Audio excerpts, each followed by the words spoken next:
ऐसे तो सब कुछ जानता हूं मैं, पर वैसे कुछ भी नहीं। नहीं, मेरा मतलब बलराज, तुम्हें पता है मेरा क्या मतलब है। हाँ हाँ, मैं जानता हूं तुम्हारा मतलब। बस उसे अपनी तरफ से चिढ़ने का या गुस्सा होने का मौका मत देना, और ना ही उसके पीछे कुत्ते की तरह जी बिना। और जोक तो बिल्कुल भी मत मारना, जोक मारने वालों को जान से मार देती है वो। वैसे तुम्हें अब एक गाड़ी की जरूरत है टाइगर। मैं अपने मैनेजर को बोल रहा हूं, तुम यहां से सीधा ग्लोब मोटर्स जाओ, वहां एक गाड़ी तुम्हारा इंतजार कर रही है। जैसे मैं अभी भर रहा हूं, बाकी जब तुम गद्दी संभालोगे तो उसका डबल दे देना मुझे। Okay, thank you.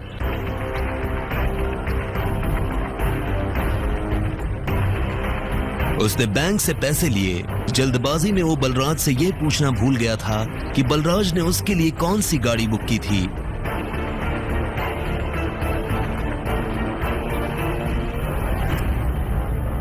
जैसे ही वो अंदर गया तो उसने देखा कि शोरूम का मैनेजर दरवाजे पर खड़ा होकर किसी का इंतजार कर रहा था। मिस्टर अभिनव अग्रवाल? नहीं हूँ अभिनव अग्रवाल। हाय साहब, आइए प्लीज, चलिए। कुछ देर बाद अभिनव एक गैराज में आ गया था। मैनेजर उसे उसकी गाड़ी के पास लेकर आया।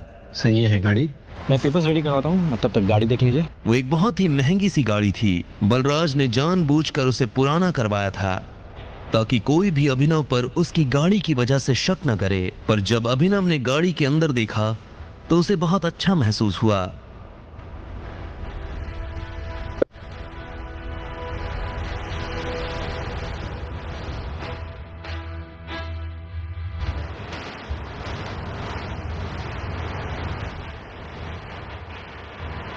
हेलो, ये सब क्या हो रहा है अभिनव? तुम गाड़ी ले रहे हो?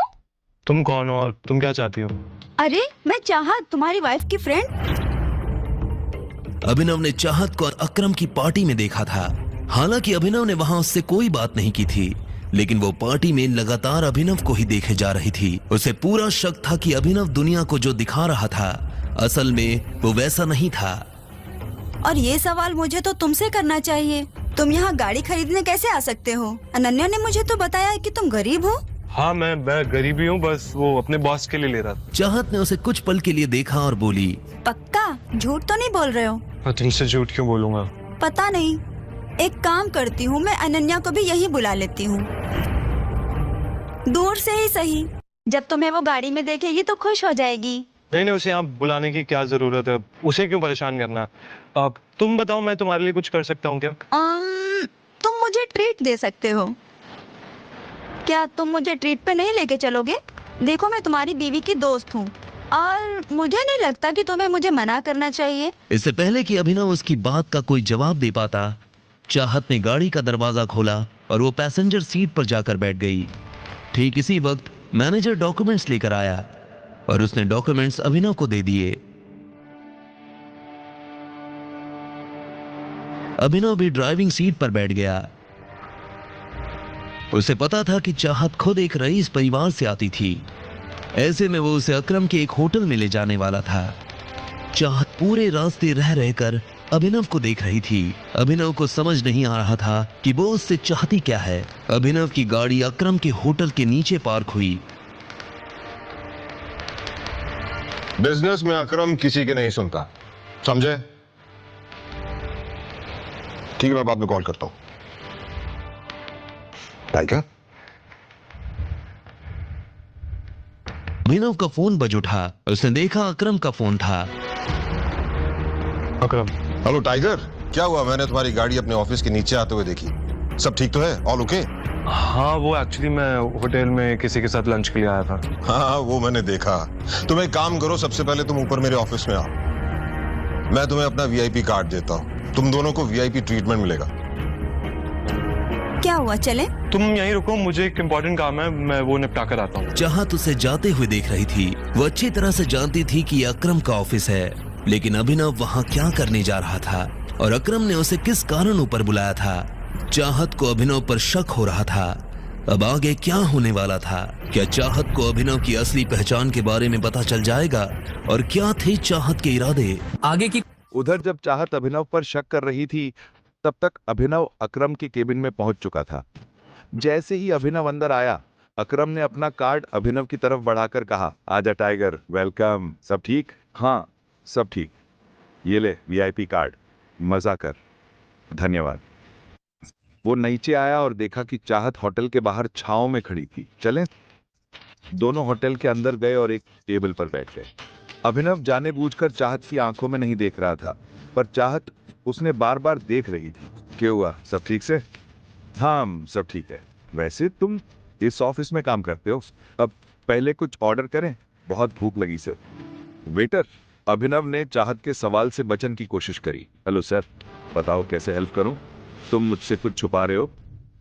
नहीं, बिल्कुल नहीं, मैं क्यों छुपाता? ऐसी कोई बात नहीं। एक मिनट। अभिनव और चाहत ने वेटर के साथ ऑर्डर दे दिया, एक जूस। वेटर चला गया, पर चाहत अपना सवाल भूली नहीं थी। तो तुम क्या करते हो? मैं बस एके प्राइवेट लिमिटेड में एक छोटा सा काम करता हूं, बस। ये अकरम जी की कंपनी है ना? हाँ, सही। हेलो गॉर्जियस, बहुत खूबसूरत हो तुम। मैं यहां आना नहीं चाहता था, पर दिल मानने नहीं दिया। एक अच्छी सी ट्रीट दे दूं? उसकी आंखों में शरारत साफ दिखती थी। चाहत भी उसकी नीयत समझ गई और अभिनव भी। दिखता नहीं क्या, वो मेरे साथ डेट पर आई है। ओह सची? मैं तो समझा तू इसका छोटा भाई है, पर जब तू कह दिया कि डेट पर हो तो मैं बड़ी प्यार से बोल रहा हूं, साइड हो जा। अभिनव कुछ पल चुप रहा। वो देखना चाहता था यह आदमी कितना नीचे गिर सकता है। इतने में वो लड़का चाहत की तरफ मुड़कर बोला, तुम इतनी खूबसूरत हो कि लगता है किसी अमीर खानदान की हो, पर बुरा मत मानना, तुम्हें ऐसे लोगों से डेट नहीं करनी चाहिए। स्टैंडर्ड भी कोई चीज होती है। सही बात। तन्ने किसने बोला हमन ने ज्ञान दे? हाँ, निकलो यहां से। तुम मेरे साथ चलो, ट्रस्ट करो, कोई दिक्कत ना आने दूंगा।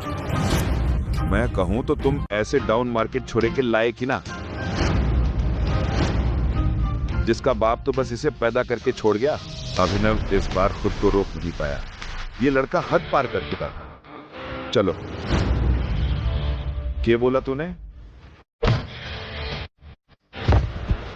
अभिनव को किसी की बात से फर्क नहीं पड़ता था, पर अपने बाप के खिलाफ एक शब्द भी वो बर्दाश्त नहीं करता। क्या बोला तूने? बाप ने पैदा करके छोड़ दिया? तेरे बाप ने तुझे क्या सिखा दिया? अब तक जो लड़का अभिनव पर अकड़ दिखा रहा था, वो अब एक शब्द न बोल पा रहा था। डर उसकी आंखों में साफ दिखता था। ये सब क्या हो रहा है? ये कोई रेप्यूटेड होटल है, मछली बाजार ना है? मैनेजर, किस किस के लोगों को आने देते हो आप होटल में? अभिनव को भी लगा कि उसने उसे थोड़ा ज्यादा मार दिया। इसने मुझे कितना मारा, देखो मेरी नाक मुंह सब फोड़ दिया। मैनेजर पहले उस आदमी को देखता है और फिर अभिनव को। अभिनव अपना बचाव कर पाता उससे पहले मैनेजर बोल पड़ा, क्यों हाथ उठाया आपने अपने वीआईपी कस्टमर पर? वो हमें परेशान कर रहा था, मैं तो उससे बात भी नहीं कर रहा था। बार बार समझाने पर भी वो पीछे नहीं हटा। मेरे बाप के बारे में उल्टी सीधी बातें कर रहा था। ये सच है? ये झूठ बोल रहा है। इतनी सी बात पर आपने ये हरकत कर दी? सर जो भी हो, पहले आप उससे माफी मांगो। माफी? मैं माफी मांगू? ये माफी मांगेगा मुझसे और मेरी फ्रेंड से। माफी मांग। माफी मांग ले चुपचाप। तू जाने से पहले मैं ना छोड़ूंगा। हालात बिगड़ने लगी थी और मैटर बढ़े इससे पहले चाहत बीच में आ गई और बोली, एक्चुअली गलती अभिनव की नहीं, ये आदमी मुझे छेड़ने की कोशिश कर रहा था। मैं और अभिनव तो यहाँ पर सिर्फ लंच करने आए थे। जो भी हो मैडम, पर इन्हें माफी मांगनी ही पड़ेगी। अभिनव समझ गया था कि मैनेजर इससे ऐसे क्यों बात कर रहा था। असल में वो अभिनव को उसके कपड़ों से जज कर रहा था। जब अभिनव को लगा कि उसके पास और कोई रास्ता नहीं है, तो उसने अपने जेब से अकरम का कार्ड निकाला और मैनेजर की तरफ बढ़ाते हुए बोला, आपको पता है कार्ड मुझे किसने दिया है? इस कार्ड पे लिखा नाम पढ़िए, आपको समझ में आ जाएगा कि फैसला क्या करना है। मैनेजर ने अभिनव से कार्ड लिया और उसे ध्यान से देखने लगा। जैसे ही उसने कार्ड पर लिखा नाम पढ़ा तो उसकी आंखें फटी की फटी रह गई। अगर अभिनव के पास अकरम का कार्ड था तो वो समझ गया था कि अभिनव अकरम का खास है। बात करने से पहले ना माँ के पास जाके सीख लड़कियों की इज्जत कैसे करते हैं। चल। अभिनव ने चाहत को अपने साथ लिया और वहां से निकल गया। दोनों गाड़ी में आकर बैठ गए थे, लेकिन कोई किसी से बात नहीं कर रहा था। जो कुछ भी हुआ उसके बाद अभिनव ये जानना चाहता था कि आखिर चाहत के दिमाग में क्या चल रहा था, लेकिन वो आगे से पूछकर उसे शक करने का मौका नहीं देना चाहता था। क्या तुम ठीक हो? सॉरी तुम्हारा मूड और लंच दोनों खराब करने के लिए। तुम अगर चाहो तो हम कहीं और चल सकते हैं खाना खाने के लिए। ठीक है, मैं पूरे दिन फ्री ही हूँ। अभिनव ने उसकी बात सुनी और गाड़ी दूसरे होटल की तरफ मोड़ दी। कुछ देर बाद उसने गाड़ी एक होटल के बाहर लगा दी। अभिनव ने ऊपर लगा बोर्ड देखा और उसके बाद चाहत के साथ अंदर दाखिल हो गया। अभिनव जानता था कि ये होटल दिग्पाल का था। दिग्पाल होटल के साथ साथ बहुत बड़ा माफिया ग्रुप भी चलाता था। जैसा माफिया वर्ल्ड में टाइगर का नाम बड़ा था, वैसे ही दिग्पाल का नाम भी काफी बड़ा था। जितनी दौलत और धंधा टाइगर के पास थे, उतनी ही दिग्पाल के पास भी थे। कई मामलों में वो एक दूसरे के दुश्मन थे। अभिनव को ऐसा आभास हो रहा था कि शायद यहाँ उसके दिग्पाल से मुलाकात हो सकती है। तो तुमने डिसाइड कर लिया है कि अपने बारे में कुछ नहीं बताओगे मुझे? किस बारे में? असल में वो समझ गया था कि चाहत के मन में ये शक की सुई क्यों घूम रही थी। क्या यार, अब बता भी दो। इतना बड़ा भी क्या सीक्रेट है यार? क्या जानना चाहती हो तुम? तुमसे पूछ रही हूँ, तुम्हारे बारे में ही पूछूंगी ना। मेरे पास अपने बारे में कुछ बताने के लिए है ही नहीं। अभिनव ने कहा और चाहत से बचने के लिए इधर उधर देखने लगा। इस टाइम दिग्पाल बॉस का डंका सिर्फ गुड़गांव में ही नहीं, पूरे इंडिया में बज रहा है। हाँ, मार्केट से जब से टाइगर गायब हुआ है तब से टाइगर का नाम भी गायब हो गया। अभी उसकी नजर कुछ लोगों पर पड़ी जो आपस में काफी गंभीर बातें कर रहे थे। उसे समझ में नहीं आ रहा था कि आखिर वो टाइगर के बारे में इस तरह की बात क्यों कर रहा था। बताओ ना अभिनव, कुछ छुपा रहे हो मुझसे? नहीं, मैं तुमसे कुछ क्यों छुपाऊंगा। टाइगर गायब नहीं हुआ है, टाइगर जिंदा है और वो बहुत ही जल्द लौट के आएगा। मैंने तुझसे कहा था ना जॉनी, ज्यादा मत प्यार कर, संभाली नहीं जाती तुझसे। कुछ भी बकवास कर रहा है। क्या डेयरिंग है इन लोग की। दिग्पाल के होटल में बैठ के टाइगर की बातें कर रहे हैं। या तो इन्हें चढ़ गई है या तो इनमें बहुत ही हिम्मत है। बकवास? बकवास तो तू कर रहा है। टाइगर का कंपैरिजन दिग्पाल से? विस्की और देसी शराब का क्या मेल है? मैं कह रहा हूँ टाइगर जिंदा है and he will return soon. Johnny नाम के इस आदमी की बात सुनकर अभिनव के रोंगटे खड़े हो गए थे। वो ये जानना चाहता था कि जॉनी मन से फेंक रहा था या उसके पास साथ में कोई जानकारी थी। अब आगे क्या होने वाला था? क्या अभिनव सच का पता लगा पाएगा और क्या चाहत अभिनव के मुंह से सच निकलवा पाएगी? अभिनव उनकी बातों को ध्यान से सुन रहा था। अब चाहत भी बिल्कुल अभिनव की तरह उन लोगों की बात सुन रही। कितनी हिम्मत है इन लोगों में। दिग्पाल के होटल में बैठकर टाइगर की बातें कर रहे हैं। या तो ये नशे में से या फिर बहुत बड़ा दिल रखे से। किसी वजह से चाहत को लग रहा था कि अभिनव उससे कुछ छुपा रहा है। बाकी लोगों की तरह वो अभिनव के कपड़े नहीं देख रही थी, बल्कि उसकी नजर तो सीधे उसके चेहरे पर थी। अभिनव, हाँ तू कुछ कह रही थी? तू मेरी सहेली से झूठ बोल रहा है। कौन सी सहेली? अनन्या। हाँ अनन्या ना। मैं क्यों झूठ बोलूंगा उससे? ऐसा कुछ ना से। पर तू एक काम कर चाहत, मुझे बहुत जरूरी काम है, मैं अभी का अभी चलूँ। तू जानती है मैं अनन्या का पति हूँ। अगर मैं घर थोड़ी देर से पहुंचू ना तो वो तो मुझे खत्म कर देगी, और वैसे भी उसे मेरे देर से आने में शक करने लग जाती है। तेरे ऊपर शक? उसे तो तू पसंद भी ना, उसे तेरी कोई परवाह भी ना, तो फिर वो तेरे ऊपर शक क्यों करेगी? हाँ मैं जानता हूँ, पर फिर भी मुझे चलना पड़ेगा। चल मैं तेने घर छोड़ दूं। फिर कब मिलेंगे? इस बात का कोई जवाब दिए बिना अभिनव चाहत को लेकर होटल से बाहर आ गया।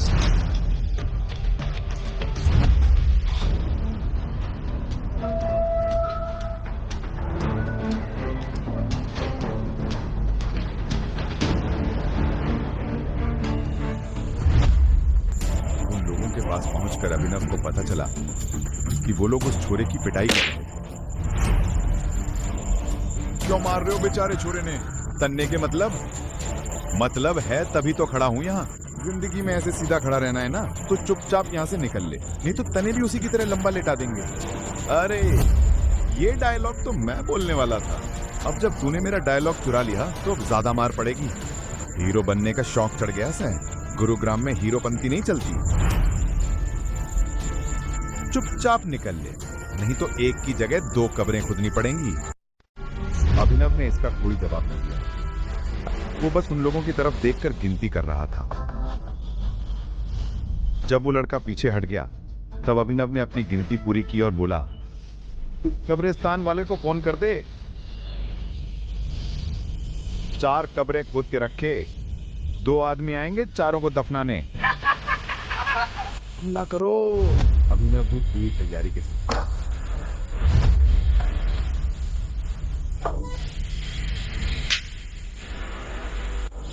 उसी पल में अभिनव ने समय भी बदल दिया और भागी।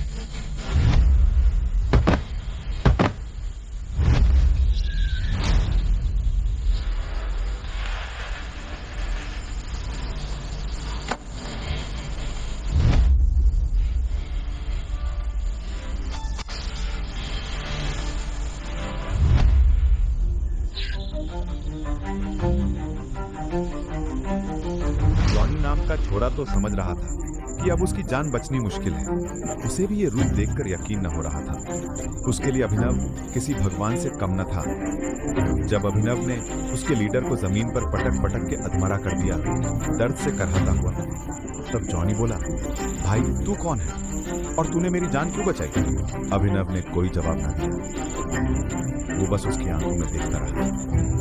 वो आदमी तो जवाब को तरस गया। बता दूंगा मैं कौन, पर पहले तन्ने वचन देना पड़ेगा मेरी पहचान किसी को नहीं बताएगा। उसकी जान बचाई थी। इतना छोटा सा राज तो वो अपने दिल में रख ही सकता था। टाइगर। और ये बोलकर वो 2 कदम पीछे हट गया। जॉनी की तो आंखें फटी रह गई। वो बिना पलक झपकाए अभिनव को देखे जा रहा था। उसे समझ ही नहीं आ रहा था कि जो वो देख रहा है वो सपना है या हकीकत। जॉनी अभी भी बिना पलक झपकाए अभिनव को जाते हुए देख रहा था। कुछ देर बाद अभिनव हरदेव पाल सिंह के घर आया था। जब अभिनव अंदर आ रहा था तब राजीव, शर्मिला और परिवार के बाकी लोग किसी गंभीर विषय पर चर्चा कर रहे थे। मुझे तो कुछ समझ नहीं आ रहा कि क्या करना चाहिए। हमें गौरव से बात करनी चाहिए कि एटलीस्ट वो अकरम से बात कर ले हमारे बारे में। अब वही है तो कुछ हमारे लिए कर सकता है। जब तक किंग कॉर्पोरेशन का सपोर्ट हमें नहीं मिलेगा